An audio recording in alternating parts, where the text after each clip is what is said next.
Hey gang, welcome back to another chat. A chat brought to you by my friend Brandon. Suggested this. Go ahead and call these the Higgins chats. You're more than welcome to join in. I know Ian and Mike will.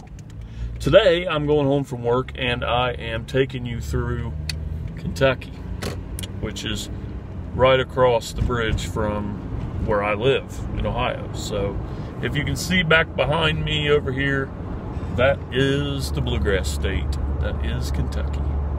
I can see Ohio and Kentucky right now from where I am. All right, today's chat. Very good topic.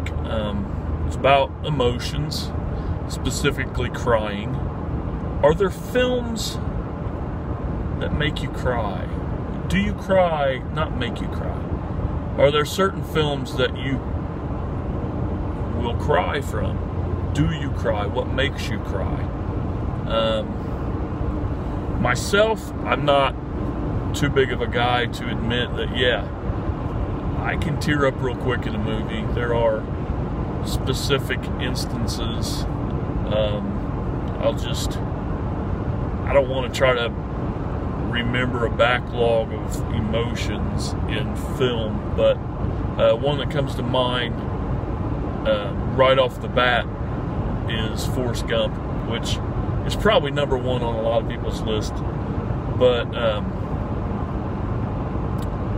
the scene where he meets his son for the first time and he's overwhelmed with the emotions of wondering if it's like him, basically going through his mind, dumb or stupid or whatever he thinks of himself or he's been called all his life. That scene right there when he meets his child and he goes in there and he has that bonding moment, there's no way to keep dry eyes, for me at least, in that scene. Another is when they're at Jenny's grave. It's not a dry spot in a film. Another film that I really want to talk about that gets me is Pursuit of Happiness. Will Smith and his son Jaden are in this, and it's about a father that's a single father. He's trying to make it in the world, but he's a single father, like I said, and he really has no money, so he's going from spot to spot trying to make sure his son eats. They don't go as in depth as I would like to on that part, because you always hear, I'd go hungry to have my kids eat, and that's exactly how I feel. I would, pass up my meal to feed my children. And, that thing right there, I wish they would have showed more of that, but you get the hint. You get what's going on there. The part that gets me is the night they spend in the bathroom in the subway. That brings me to my knees, and a lot of things, just him and his son when they're running for the bus, and they're running for the machine that a man stole, and Jaden drops a few toys on the street, and it's just, hey, we got to leave them behind, even though those to him were prized possessions. That breaks my heart. That scene right there shows the truth. It shows reality. And there's many other films, even films that you wouldn't think of as sad or a sad moment.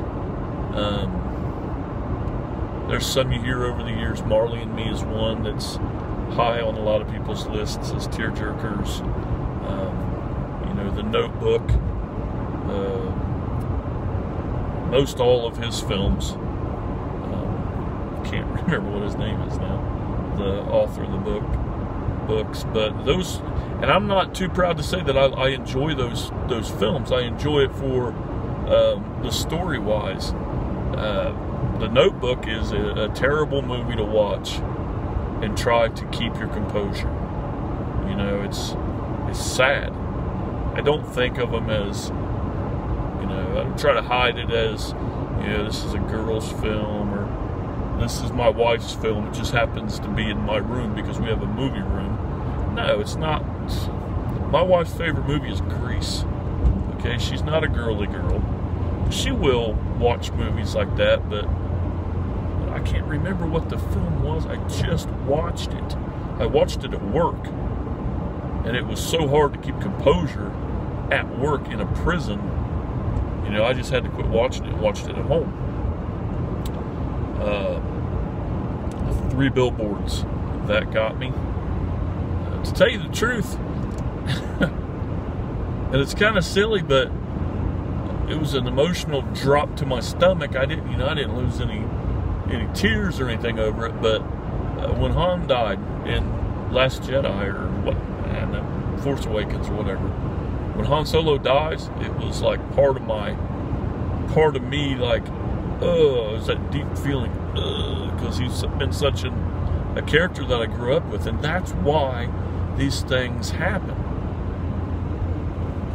Film fans that are true film fans. Now, I'm not saying that people just can't get emotionally overdosed just because it's a sad scene, but people that are film fans, true cinephiles, they live for movies. We watch movies different than a lot of people. We get so emotionally involved into these stories as well as the characters. You know, even on I'll talk about that in a minute, but the characters and what they're going through, and you're rooting for them to do good, even though you know The Fault in the Stars, even though you know the chick's gonna die, or somebody with cancer is gonna die, and it's just inevitable. You're still emotionally involved with that person. You're rooting for them. It's like the reality. When you get involved with a film that much, you will notice it's like you're in reality. I'm not just watching a film. I'm in this film. I'm sucked into this story, sucked into this environment, going at it. And just to make an example of being emotionally involved with film, I don't know if anybody else has this or not. I don't know if it's because I love horror films or whatever, but Devil's Rejects, for whatever reason, I'm attached to those people in this film, and I'm rooting for them to get away. I want them to get away, you know? And then, of course, the end happens, and it's, you know, all, you know what happens. But any film can be like that. Star Wars, like I brought up, you're emotionally involved with these characters, especially Star Wars, because you've been with these people, like me, 35 years. You know, I've known these people. I love these people. Characters from whatever, you know. There's certain films that you stop and watch no matter what, not because, well, they are good films, and most people will stop me, man, this is a good movie. When E.T. about dies, I lose it. It's a reality, you know. Ever go on the internet on YouTube and watch Henry Elliott. Watch his audition tape for E.T. You can't keep a dry eye there. It's just so emotional. This kid gets so emotional in this, and that's what I'm talking about. It's a reality. I don't know if it is for these. I know it is for some of them. They get so into the role, just like, you know, it takes all of it out of it. You know, it's just so overwhelming. And for us, we kind of get the same thing, except we're watching it. So I kind of just wanted to talk about what would, you know, make you cry in a film. Would you cry during films? Do you cry on certain films?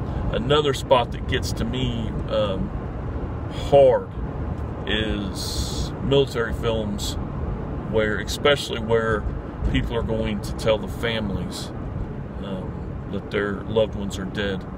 A big one for me is We Were Soldiers. That is when they, how's it go? When they bring the letter the first time to the wrong person, lady gets wound up. I mean, it's her husband's not the one dead, but she got the letter thinking it was her husband. Oh my God, sorry. Those really get me. A lot of times any war film, Band of Brothers was like that, you know. And call me a puss, call me a sissy, call me whatever. It doesn't matter to me. This is my life. I love film. I'm emotionally involved with film. And I just wanted to talk about this for a little bit. I was talking with Brandon today, and he brought that up. And I was like, man, that's a good topic. You know, I got some in my backlog to use later, but I just had to throw that one in because it's true. It's the truth. It's real. So, and like I said, I want to know what makes you guys tick on this. What makes you cry? What emotions? I know I really only talked about the sadness, but you know, you get heated too. I mean, there's movies that I get absolutely mad at. You know, you hate this person. Fuck, I hate that guy. But that's the whole point, is your emotions are getting to the best of you because you are emotionally involved in this film. And when the people you like in this film are getting fucked with by this guy you don't like, that's where that comes at. And then you sit back and think, man, he was good. He really made me hate him. And there you go. So all the emotions work. You know, you can talk about any of them you want, laughter, all of them. But I really wanted to bring up crying. So go ahead and leave comments below on, you know, whatever thoughts you have on this subject, what I said. Want to, you know, poke fun, whatever. I don't care. I'll just correct your spelling and repost it for you if you want to be a dickhead. So, that being said, you guys have a great night. I've taken you through Kentucky. I was going to take you, well, I'll take you across the bridge real quick. We'll take a trip to Ohio from Kentucky. So, right now, of course, I'm stuck in a red light with a no turn on red.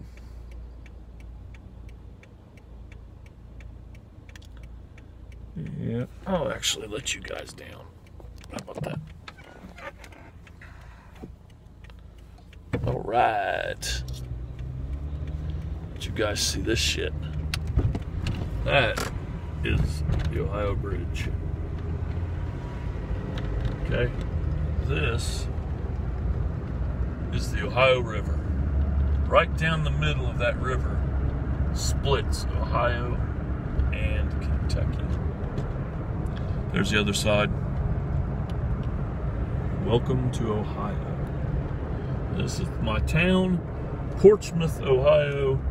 There is our actual, we're a small town, but we have a college. That is Shawnee State College. So, there you are. Welcome to Ohio. Thank you for watching. I can't see myself. I'll talk to you later.